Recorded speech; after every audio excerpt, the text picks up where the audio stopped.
आज अपन जो पढ़ेंगे वो है नगद विहीन लेन देन।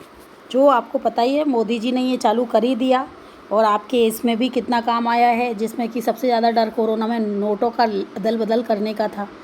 तो बिना मुद्रा के अपन कोई भी काम कर सकते हैं, यानी बिना मुद्रा के काम तो किया है लेकिन वो किसी अन्य माध्यम से, जैसे चेक के द्वारा, internet, swipe machine, ATM machine है, mobile app, USSD, micro ATM के द्वारा, किसी के भी द्वारा अपन जो है बिना नगद के लेन देन करते हैं, बिना धन के लेन देन करते हैं, उसे ही अपन क्या कहते हैं, नगद विहीन लेन देन कहते हैं।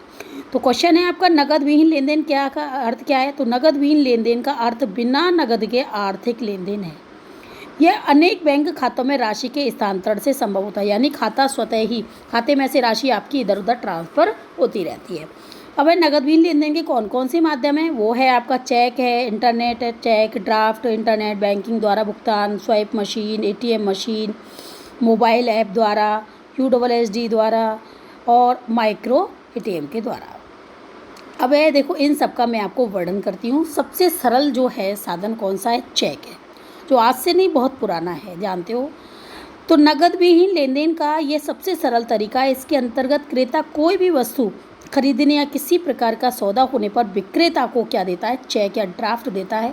कहीं भी कभी भी आसानी से इसका भुगतान कर सकता है। इसमें इंटरनेट की भी कोई आवश्यकता नहीं है, क्योंकि आपको एक चेक बुक होती है। चेक बुक में आप इसको भरोगे और साथ जो भी आपने माल खरीदा है उसके बदले में मकान दुकानदार को क्या दे दोगे? चेक दे दोगे। लेकिन चेक, ये भी ध्यान रखना, चेक में सबसे बड़ी कमी क्या है? यदि आपका चेक बाउंस हो गया तो आपको सज़ा हो सकती है, 6 महीने की भी हो सकती है, 2 साल की भी हो सकती है, और आपको वो मुआवजा भी भरना हो सकता है। इसलिए कभी भी बैंक में चेक जब भी देना चाहिए जब आपके खाते में क्या हो? पैसा हो, ठीक है ना। अब है इंटरनेट बैंकिंग द्वारा भुगतान। आजकल तो ये सबसे ज़्यादा है, बिना इंटरनेट के तो कुछ भी नहीं हो सकता, ठीक है। आप पढ़ भी रहे हो तो आज इंटरनेट होगा तो ही पढ़ पाओगे। तो नगद विहीन लेन देन का दूसरा मुख्य माध्यम इंटरनेट है, जिसके द्वारा कोई भी ग्राहक घर बैठे कोई भी कंपनी से, आजकल है ना फ्लिपकार्ट, आपका अमेजन वगैरह, इससे कोई भी आप वस्तु खरीद सकते हो घर बैठे। तो इस प्रकार हम घर बैठे बिना नगद भुगतान किए हुए रेल टिकट, हवाई टिकट, फिल्म टिकट आदि सेवा प्राप्त कर सकते हैं। यह अत्यंत सरल और सुविधाजनक है। ऑनलाइन कंपनी से आप ऑनलाइन खरीदारी कर सकते हो। अब है स्वाइप मशीन द्वारा भुगतान।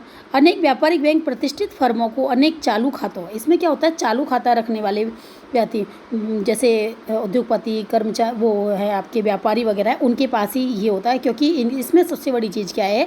स्वाइप मशीन के अंतर्गत करंट अकाउंट होना चाहिए बैंक के अंतर्गत।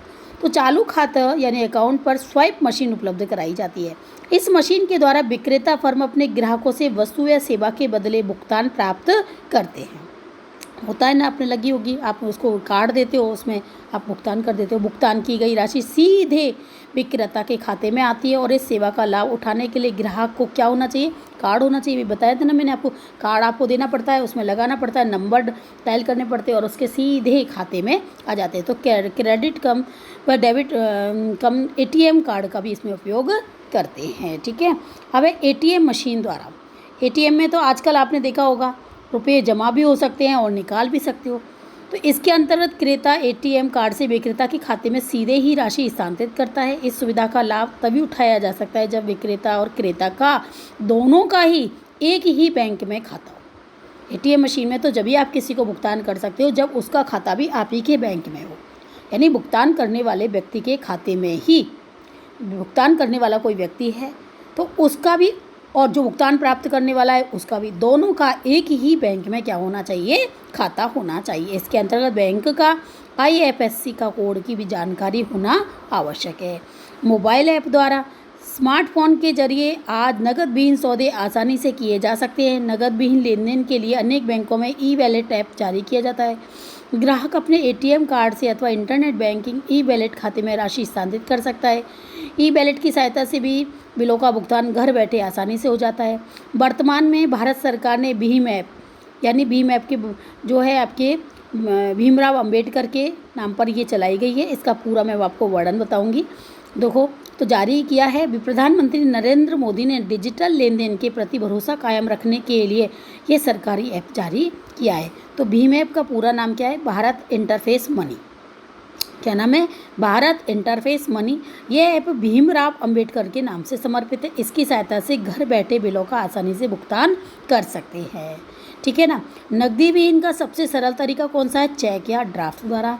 USSD तकनीक के द्वारा भुगतान कैसे किया जाता है, तो USSD तकनीक अनस्ट्रक्चर सप्लीमेंट्री सर्विस डाटा के द्वारा बिना स्मार्टफोन के भी इंटरनेट सुविधा के एक साधारण मोबाइल से भी इसका प्रयोग किया जा सकता है। इनके बारे में मैं थोड़ा थोड़ा बता रही हूँ, लेकिन 2 ऐप है, भीम ऐप, उसका पूरा वर्णन और वो चीज़ मैं आपको कल बताऊँगी, ठीक है। माइक्रो 25वां लेसन है, इसको आप अपनी बुक से भी पढ़ सकते हो, इसमें कोई दिक्कत नहीं है। माइक्रो ATM के द्वारा, आधार अनेबल पेमेंट सिस्टम के द्वारा भी हम अपने आधार कार्ड के द्वारा मशीन पर उंगलियों के स्कैन कराकर भी भुगतान कर सकते हैं। इसके लिए हमारा बैंक खाता आधार नंबरों से जुड़ा होना आवश्यक है। आज मैं इतना ही पढ़ा रही हूँ, ये लेसन ज़्यादा बड़ा नहीं है और इसमें से निबंधात्मक क्वेश्चन नहीं आते, इसलिए आपको ये क्वेश्चन में छोटे छोटे रूप में करके ही आपको याद करना होगा, ठीक है।